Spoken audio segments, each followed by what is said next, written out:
Herzlich willkommen, schönen guten Abend. Food for Thought, eine neue Runde sind wir heute dabei und zwar mit einem ganz neuen Thema, einem etwas anderen Thema. Ich sage jedes Mal, ich freue mich auf das Thema, das stimmt dieses Mal auch, aber dieses Mal ist etwas anders. So welcome tonight, this is Food for Thought and this is another round of our conversation, discussion here that we have. And this time's going to be a bit different and we're going to be talking about something that we haven't talked about anything like this before, I think, so I'm excited. So welcome you guys, all of you here.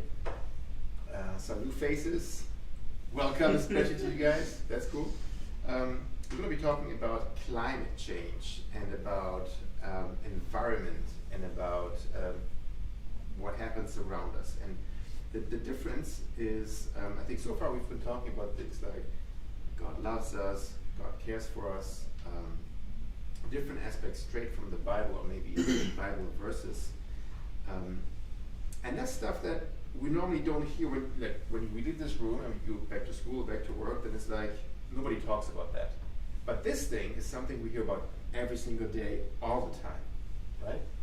I mean, you turn on the news or there's a conversation around lunch table and it's something like this, or you open the newspaper and something like this, and it's, or whatever, Instagram, whatever you follow. So it's like, okay, climate change, what happens, where we're going to go in the future. How do you feel about that topic? Is it going to annoy you already? Is it too much, or is it like something that concerns you? Is something, I mean, just emotionally, how do you feel about it? Like, oh, no, not again. I think it depends. It depends on the extent of how people treat it. If they're like really extreme, I tend to be a little bit annoyed. Like judging other people, that's something that I dislike. But I don't know. It's not. I think it's not as big as it should be in my mind. I'm just like, yeah, okay. Okay. You need to be careful. So when I say protecting the environment, you go, ugh, or yeah, or Yeah. just emotionally. Is it? Ja. Yeah. Erzähl mal. Ja, also ich weiß nicht, also ich versuche schon auf die Umwelt zu achten. Also ich esse auch sehr wenig Fleisch. Ich muss manchmal Fleisch essen, weil ich habe ein Enzym nicht, deswegen ist es eine lange Geschichte, aber so alle 2 Wochen muss ich das machen. Da achte ich aber auch drauf, wo es so herkommt und sowas. Und ja, es gibt so ein paar Sachen, so Klimasünden, die mache ich trotzdem, sowas wie Fliegen oder sowas. Da, ja, das mache ich aber auch so wenig, dass es irgendwie für mich nicht so schlimm ist, also wirkt. Aber eigentlich ist ja jeder kleine Schritt ist einer in die richtige Richtung. So. Okay. Ja. Anybody here who says, actually, I don't care. Oh. Nobody's watching. It's great, safe. Listening. No. No. Ihr guckt hier mich alle so an.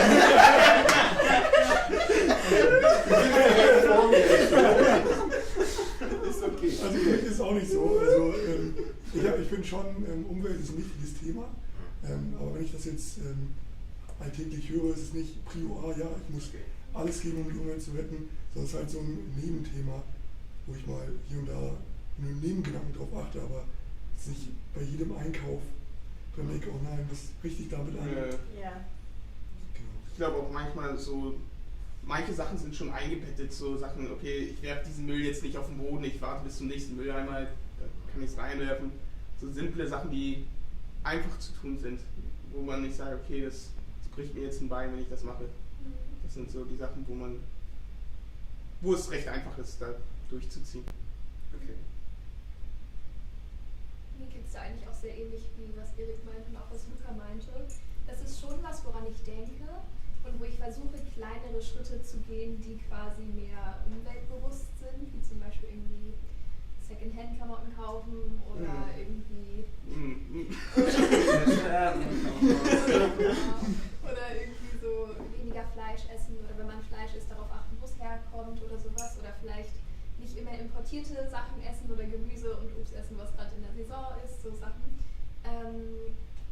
Aber es ist jetzt auch nicht sowas, wo ich jetzt den ganzen Tag einfach rumlaufe und sage, oh, wie muss ich das noch machen und das und ein Jutebeutel die ganze Zeit mittragen, solche Sachen.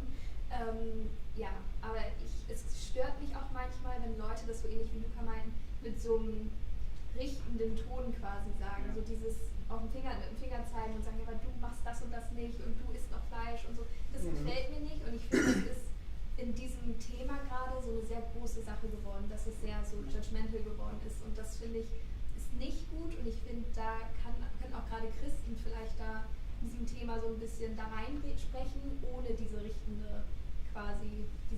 Unterton. So. Hoffe ich, denke ich, glaube ich. Well, we'll see. Because funny enough, this is one of the topics where also Christians differ quite a bit. I mean, if you threw it out to different, maybe even different tribes of Christians, but there are some Christians who are totally, this is way up there, very important, and we need to talk about it all the time, we need to be involved. And some might even say, hey, this is way overemphasized and we should not talk about it too much. There's other things way more important for us as Christians. So I'm just wondering, we are all just kind of, there's nobody here jumping up in anger saying, you guys are crazy, we need to be in the streets and protesting or something, because, I mean, this is your generation that is right now freaking out, going on hunger strike right now, and because people are really worried, where am I going to be when I'm 50, and you guys are all dead, that's okay, but me and my kids, and we might not be able to survive or not live in comfort and ease. So but it seems like, correct me if I'm wrong, you're not so worried. Ich bin schon worried, ja. Ja, 100%. Also, weil ich finde, man merkt das auch. Also, alleine in meinem Leben, so habe ich so jetzt in dieser Zeit so viele Katastrophen gesehen und vor allem in diesem Jahr schon. Also die ganzen Brände und dann im Ahrtal und sowas. Ich glaube, das ist schon so ein Indikator, so dass es schon in die Richtung geht. Und ich glaube, wenn man das nicht sieht, dann hat man auch nicht diesen Anlass, dass man irgendwie was verändern möchte. Wenn du nichts siehst, und dann ist für dich ja so, ja okay, passiert ja nichts, was mich jetzt irgendwie oder meine Umwelt irgendwie beeinflusst. Deswegen. Ich glaube, zu dem Punkt auch würde ich sagen, dass ich selbst so ein bisschen egoistisch agiere, weil ich frage mich selbst nicht, okay, wie wichtig ist Gott eigentlich, dass ich jetzt die Umwelt bewahre, sondern ich frage mich selbst einfach nur, habe ich überhaupt Lust darauf? Habe ich Lust jetzt wirklich was Veganes zu essen? Nein, habe ich nicht. Und anstatt mich zu fragen, okay, wie wichtig ist Gott, dass wir uns um die Erde kümmern, wie wichtig ist es ihm, dass wir nachhaltig leben? Ich glaube, so etwas ist etwas, was ich versuche zu avoiden, wo ich ein bisschen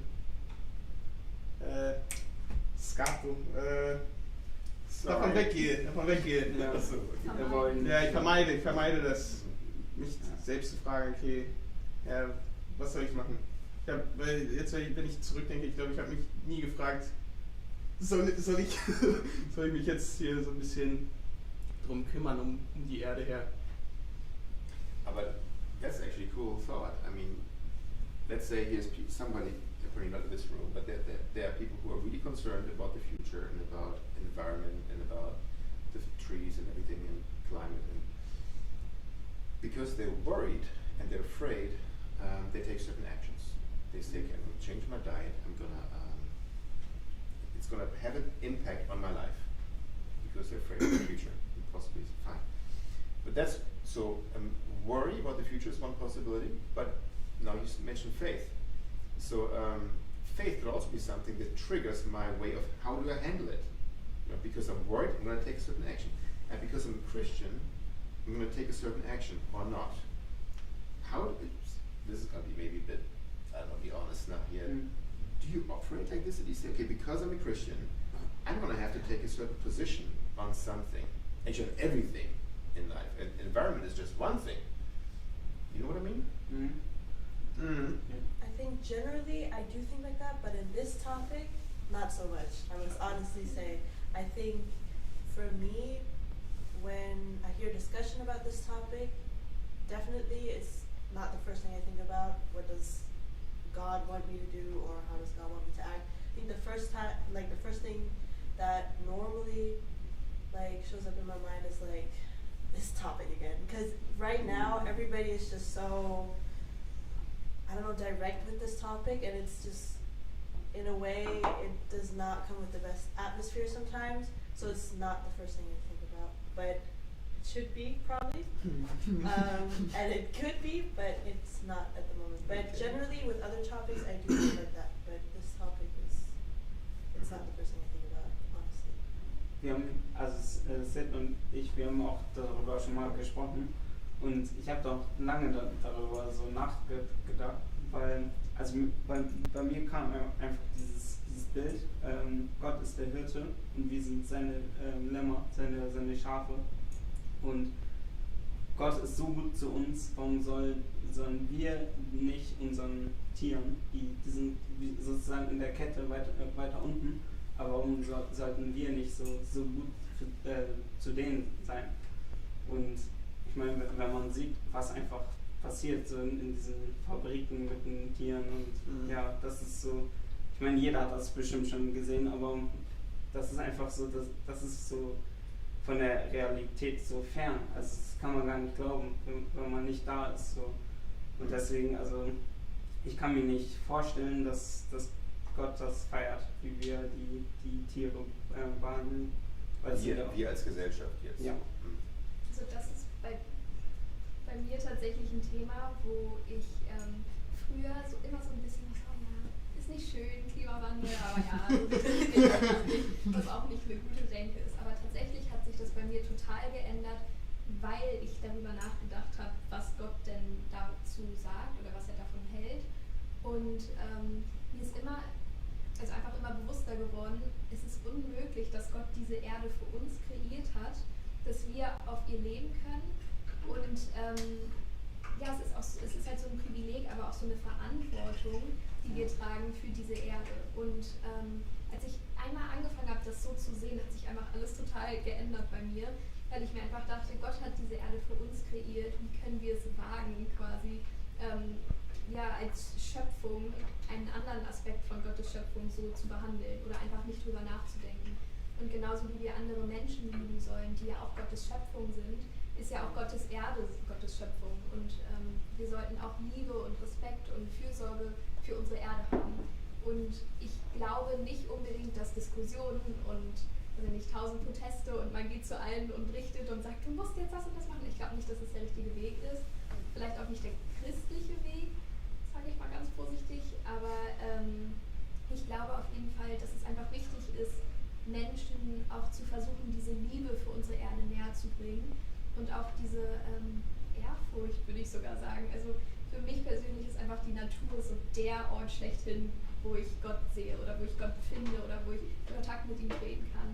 Also selbst so Sachen wie da ist eine Pflanze oder ein Baum draußen oder wenn man irgendwie bei uns in der Nähe so ein Gehölz, wenn man einfach langläuft, dann denke ich mir, oh wow, diese ganzen Details und wie alles sich selbst versorgen kann, aber gleichzeitig alles so interconnected ist. So, das ist einfach, da muss es ja irgendjemanden geben, der so viel größer ist als wir und so ein Feingefühl hat und so ein detailliertes Auge hat, dass jemand das kreiert hat.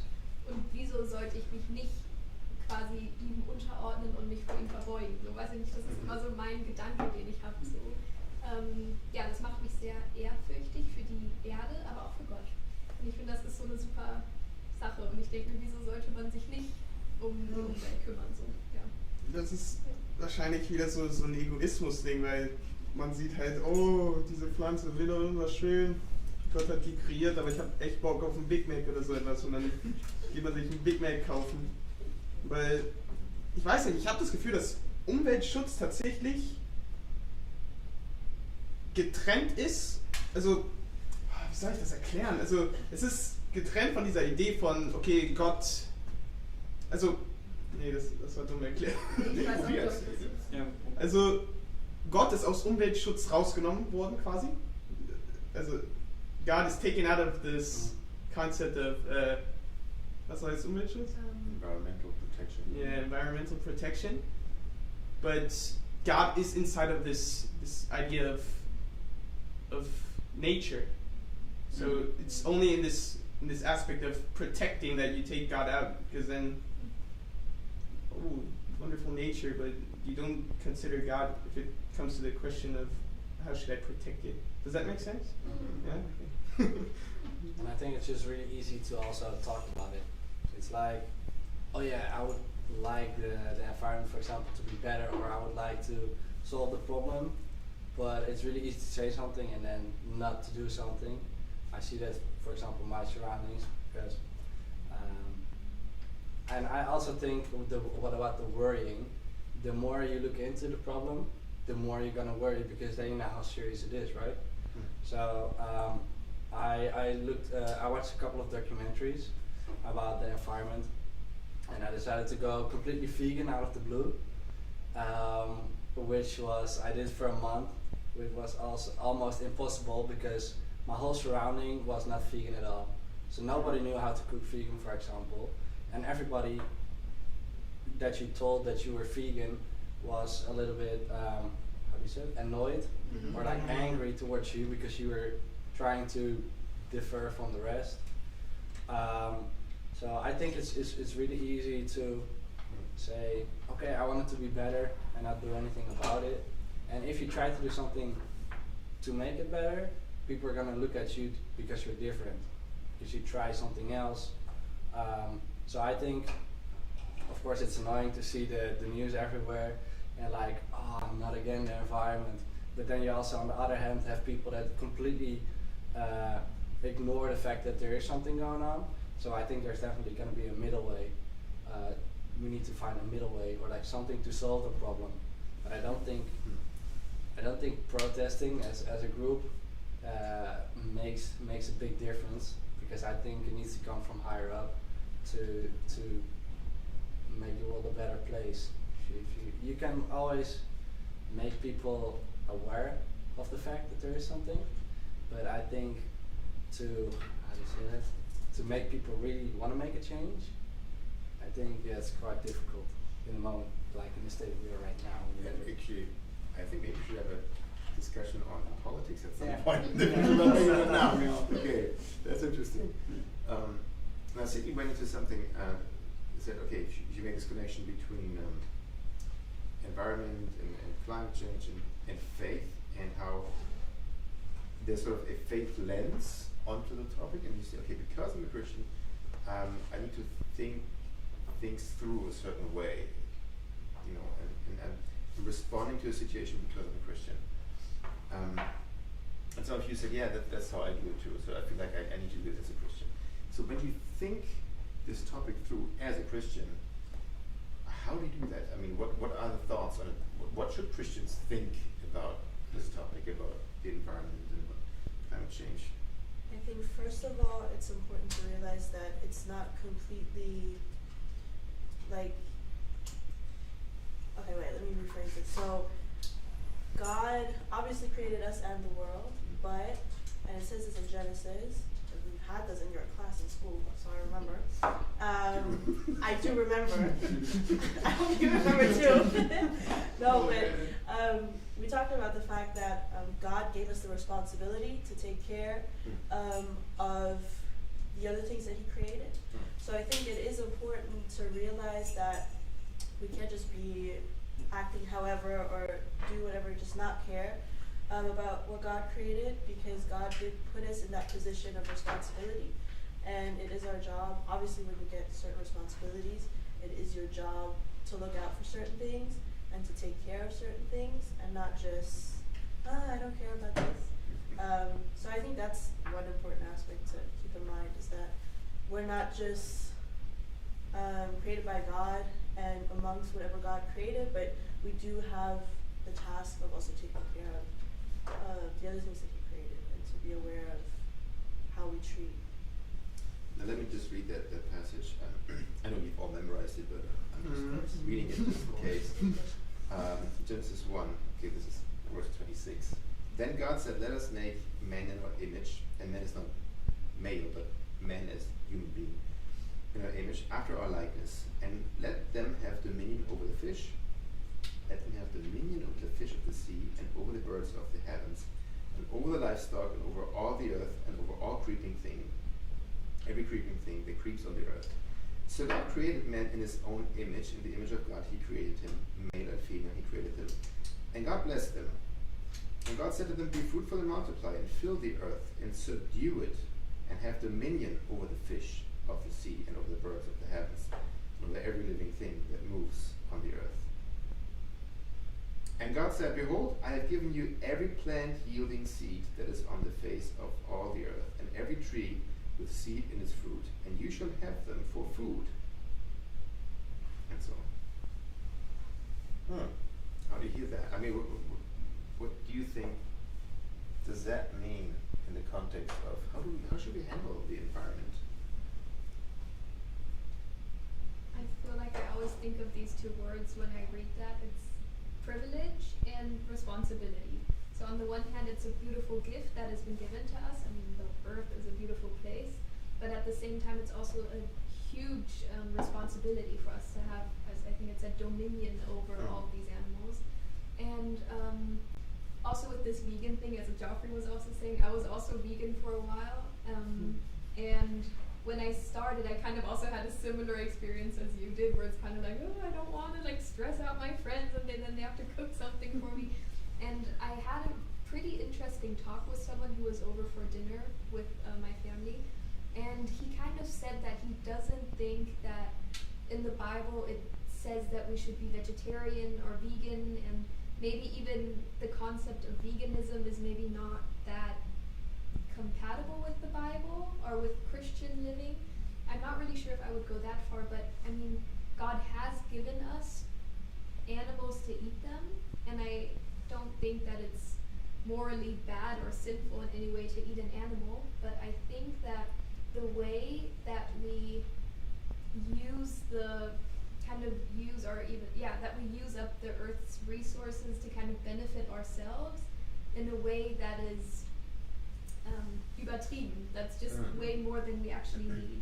So this whole thing of mass production and mass killing of animals, and then you have like a steak for like, I don't know, 2 cents. That's of course not the real price, but having like super cheap meat and all of that.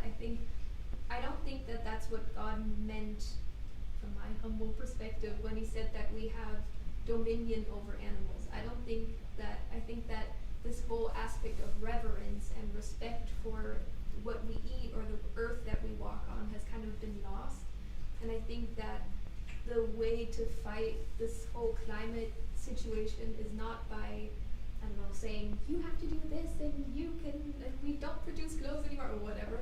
But I think that the way to fight it is to have people kind of realize that this is our home and it's a beautiful gift that has been given to us and created for us.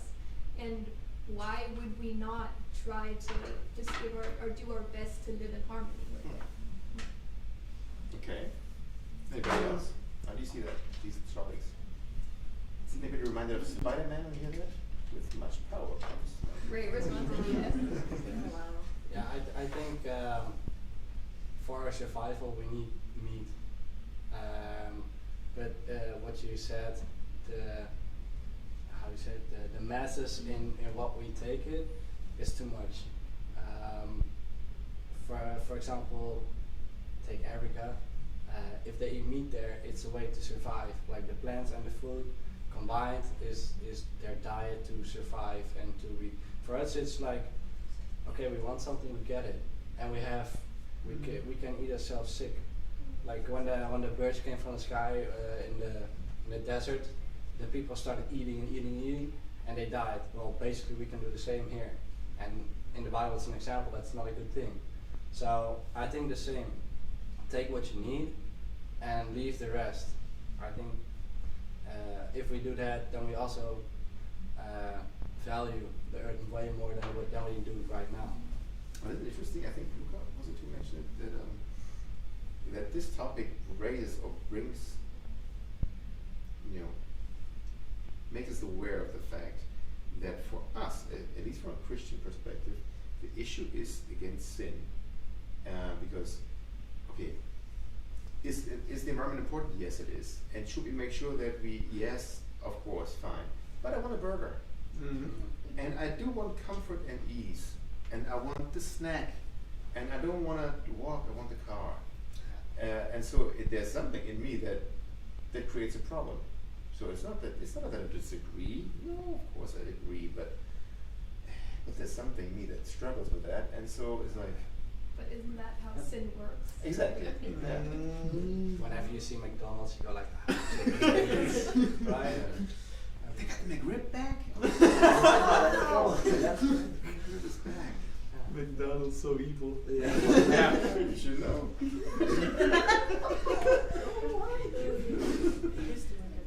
Oh, really? Well, guys, okay. Wow, okay.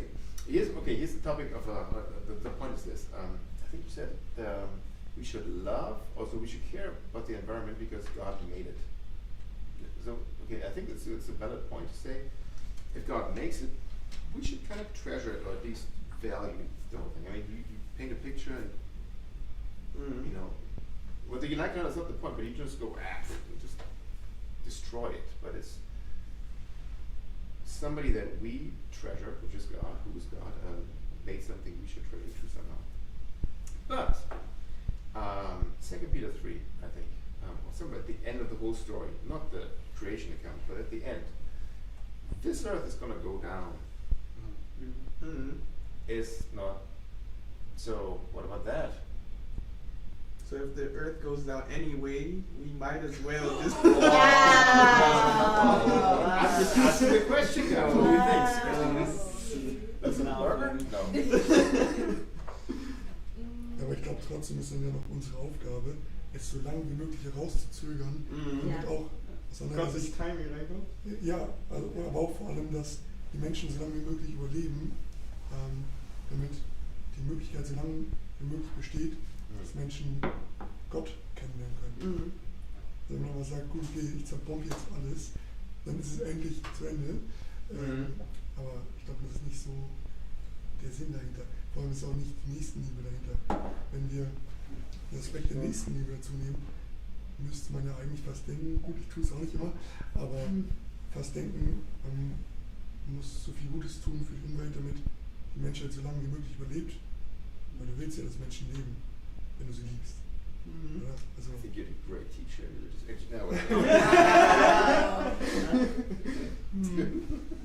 Yeah, good point. Und noch was anderes. Ich glaube auch, dass es in unserer heutigen Gesellschaft ziemlich schwierig ist, auch, as you said, to be vegan, or as you said, because meat, milk, eggs, everything from animals is supposed to be healthy, but actually there's a lot of documentaries or studies which prove that you can survive, or it's even better to be vegan. Ja, aber ich kann natürlich auch Luca verstehen, wenn so mal richtig Bock auf so ein saftiges Steak. Das Ding ist, ich glaube, das Problem, die meisten Menschen denken halt, dass Jeffrey jetzt denkt, dass er was Besseres ist als wir, nur weil er vegan ist. Also ich glaube, diese Mentalität, like, so you think you're better than me, I see how it is. That's very dangerous.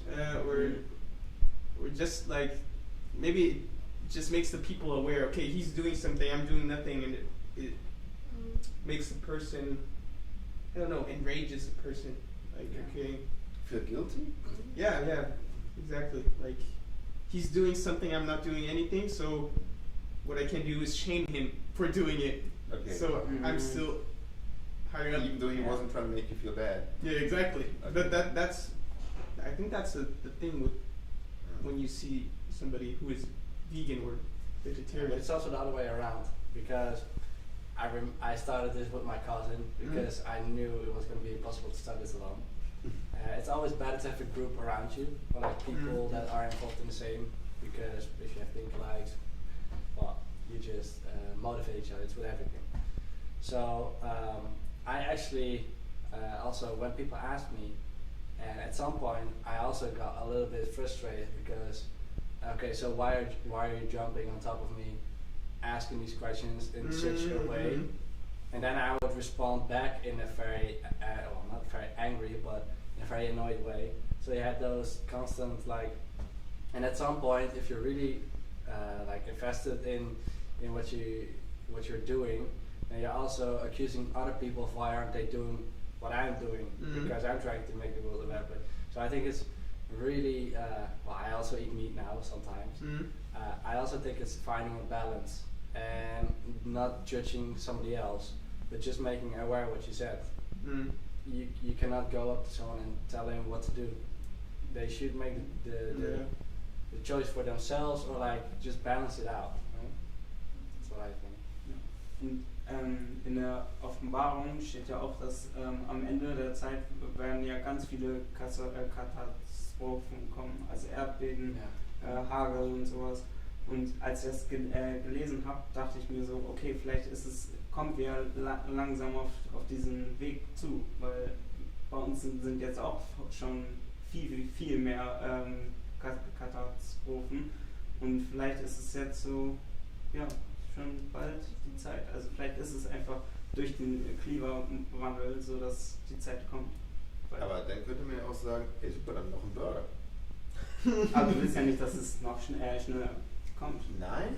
One of the oldest prayers in the Bible is Maranatha, Lord come soon, and people, Christians always wanted Jesus to come back sooner, and so let's, no? Yeah, wow, I that's see the insane. twist there. Huh? Okay. Ja.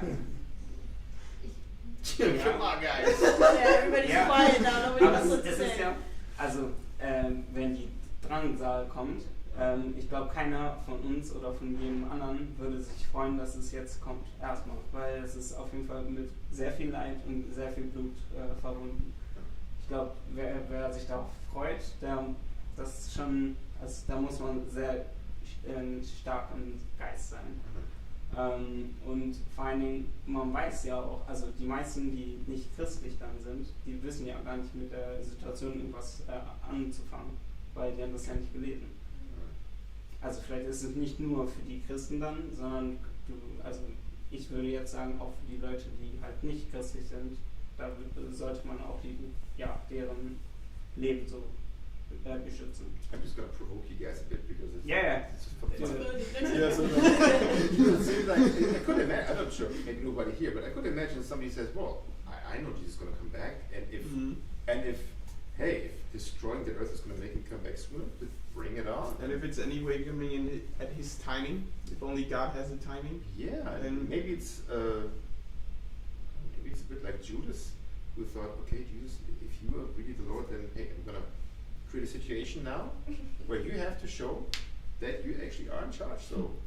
Also ich glaube dazu,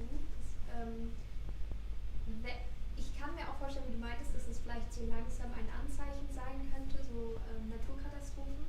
Gleichzeitig gibt es dann ja irgendwie so ein Problem in der Logik, weil wenn man glaubt, dass der Klimawandel von Menschenhand gemacht ist, aber wir glauben als Christen gleichzeitig, dass das Ende der Welt quasi, oder dass wenn Jesus wiederkommt, dass der Mensch weiß nicht, wann er wiederkommt, sondern das kann nur Gott wissen und auch bestimmen, dann würden wir ja quasi glauben, wenn wir jetzt wirklich beide Sachen gleichzeitig glauben würden, dann würden wir ja glauben, dass unsere Taten und unser Handeln und unsere CO2-Emissionen und all sowas und unsere Jeans kaufen, dass das dafür sorgt, dass Jesus schneller wiederkommt. Oder dass wir durch unsere Taten irgendwie bestimmen könnten, wann Gott wiederkommt.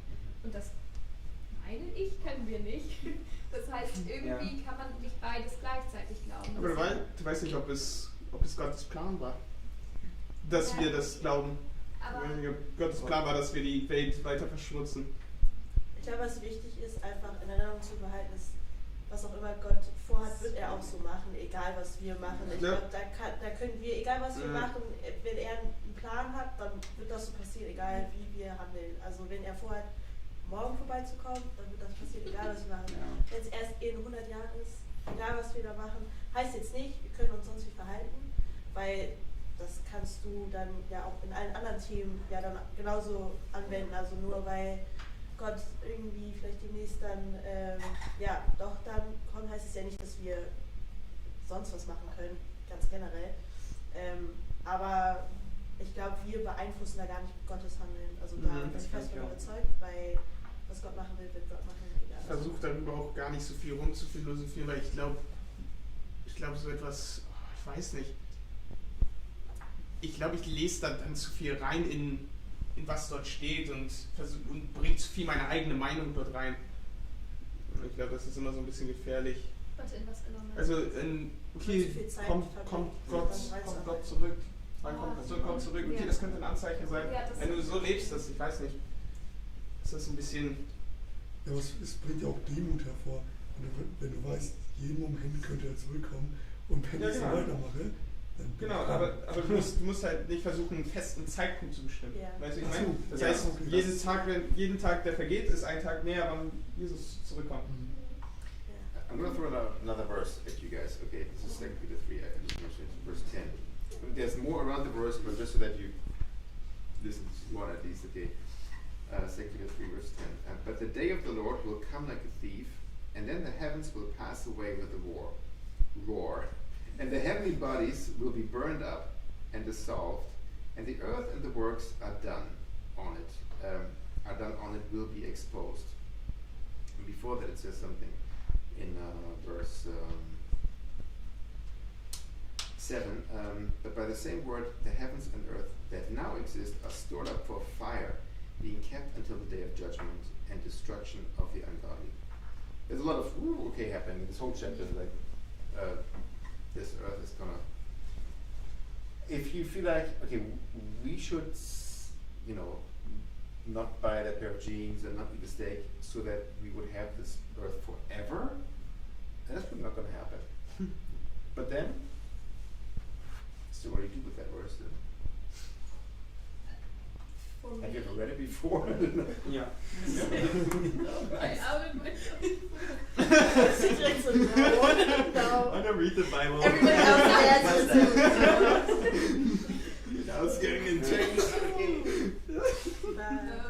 I think for me it doesn't change the core of it all, which is that, I always say this again, God has given us this earth as a gift, and it's a privilege and it's a responsibility, and I think when Jesus will come back does not interfere with that concept at all.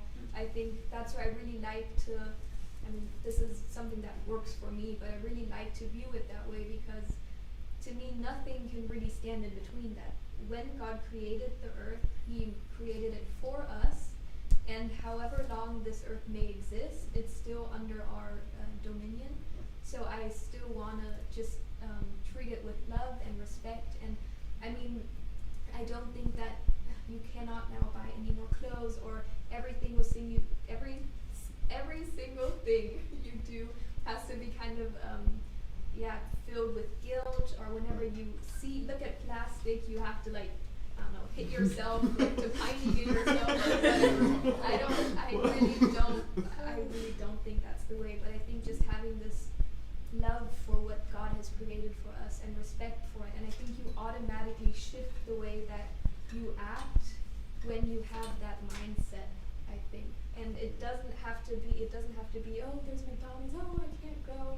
I think that's not the right way to look at it. I just think that when we act from a place of love, then we automatically act with more care for the environment. Ja. Und mit Love ist auch ich denke immer so Nächstenliebe, weil die ganzen Katastrophen, die jetzt da sind meistens in Ländern, die ärmer sind. Also Deutschland kann sich bestimmt richtig lange gegen das Klima irgendwie schützen. Also die können Dämme bauen und alles.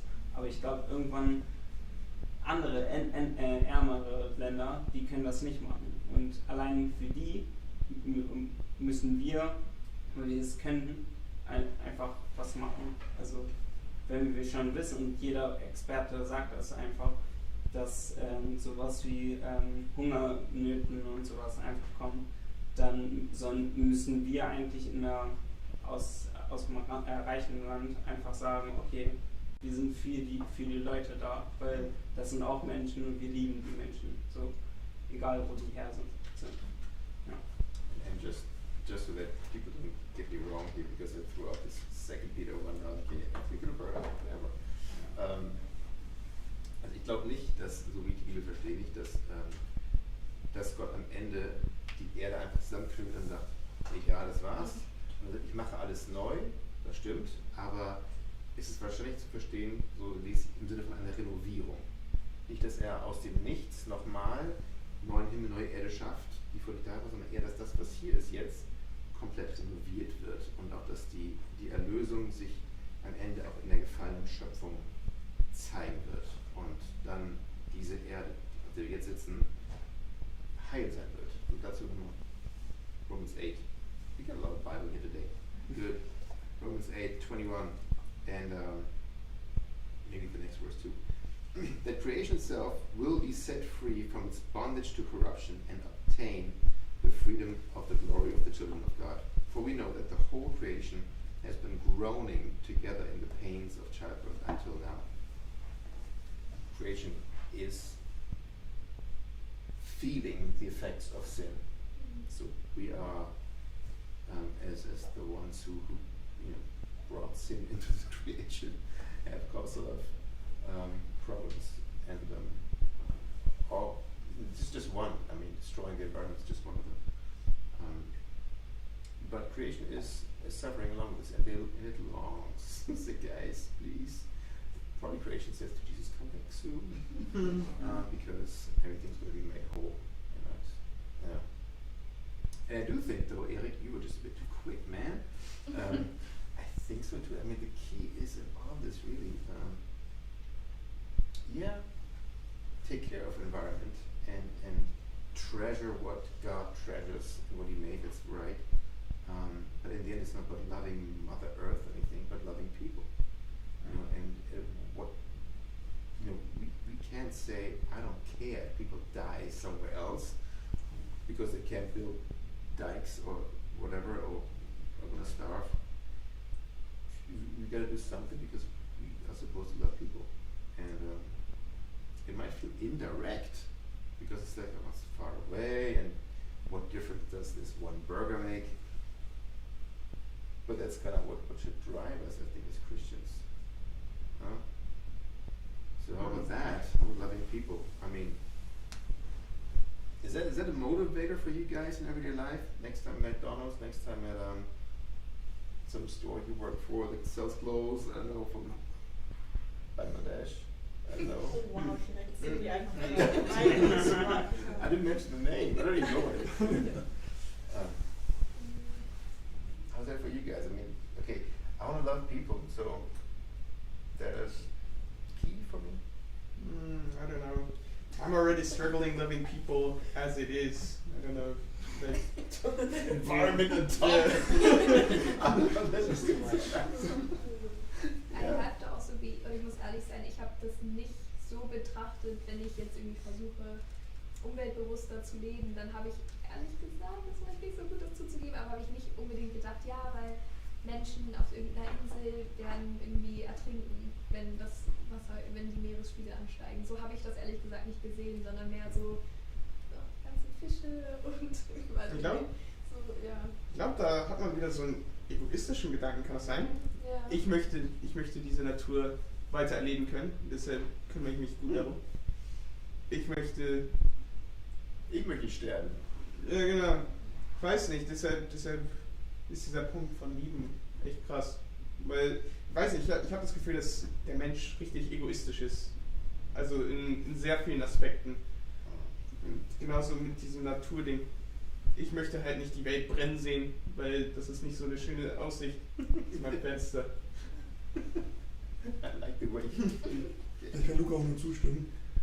Egoismus, den wir Menschen womöglich haben, für mich selbst. Ich bin Christ geworden, weil ich nicht in die Hölle kommen möchte. Also das ist ja eine Form des Egoismus. Und ich glaube nicht, man wird so Christ und auf einmal liebt man jeden rosa-rote Brille und es funktioniert gleich. Es gibt so viele Situationen im Alltag, wo man auch mit der Schule, Uni oder Arbeit so abgelenkt ist, dass man sich nicht immer noch fokussieren kann. Und dann greift man halt irgendwie zum Cheeseburger oder so. Das geht auch schnell und es hat alles Vorteile, und gerade auch in unserem Land, wo wir so viele, diesen Luxus leben können. Ich glaube, wir haben noch nicht richtig gelitten, um zu sagen, nee, die anderen Menschen, die ich gar nicht sehe und die ich mir auch gar nicht vorstellen kann, tun mir so sehr leid, dass ich jetzt hier meinen Konsum reduziere und Abstriche mache. Ich find es krass, dass sogar in diesem Thema von Umwelt man irgendwie zurückkommt auf dieses Thema Egoismus, und wenn man auf dieses Thema Egoismus kommt, dann denkt man wieder daran, wie krass es ist, dass Gott uns einfach so liebt, dass er so selbstlos ist, dass er uns liebt und dass man das von ihm lernen kann, sogar in einem Thema von Umwelt, wo ich also ehrlich gesagt nicht so weit gedacht hätte. Nee, ich auch nicht, stimmt. Da muss man ein bisschen drüber nachdenken, ne? Ein bisschen drauf rumkauen. Das hilft, wenn man das gemeinsam macht. Finde ich auch. Ja. Was kann man machen dagegen? Also wenn das, dadurch wird es ja nicht einfacher zu sagen, okay, ich wünsche mir, dass meine Motivation ist Nächstenliebe. Es ist ja noch schwieriger. Es ist ja noch schwieriger, als nur zu sagen, ich reiße mich mal an den Riemen, weil Mitleid mit dem leidenden Tier, okay, natürlich, ist auch wichtig. Aber Mitleid mit leidenden Menschen, Mitleid mit Verhungernden und sowas, und ich will Menschen lieben, da merkt man ja erst, habe ich nicht in mir, nicht genug davon. Wenn ich ehrlich bin, Burger, leidende Menschen, und da wird irgendwie das ganze Eklige in einem an Durst, oder? Ich meine, wie leben wir damit so im Alltag? Wie gehen wir um mit dem Kram, wo man sagt, ich wäre gerne anders, aber... Mir wird gerade so richtig bewusst, wie sehr ich manchmal leide, wenn ich sehe, ein Baum wurde bei mir im Gehölz abgefällt, und wie wenig ich im Vergleich dazu leide, wenn ich irgendwie am Hauptbahnhof Leute irgendwie halb erfroren da liegen sehe. Und ich fühle mich jetzt gerade, wenn ich dran denke, nicht so gut. Aber ja, ich glaube wirklich, dass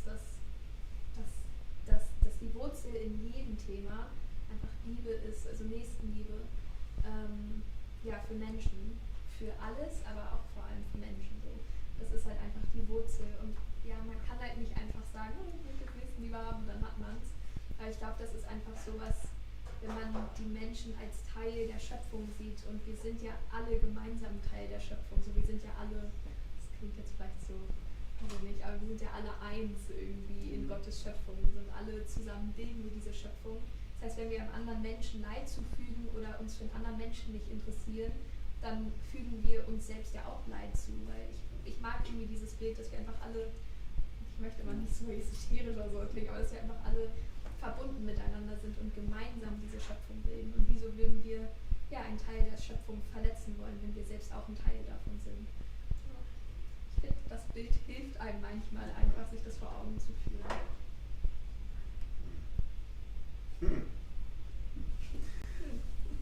I think it was intense. Is there any more thoughts in terms of application? Like what can we do everyday life? Anything? I mean, no big resolutions now. From now on, I promise. But, No more McDonald's. That's it.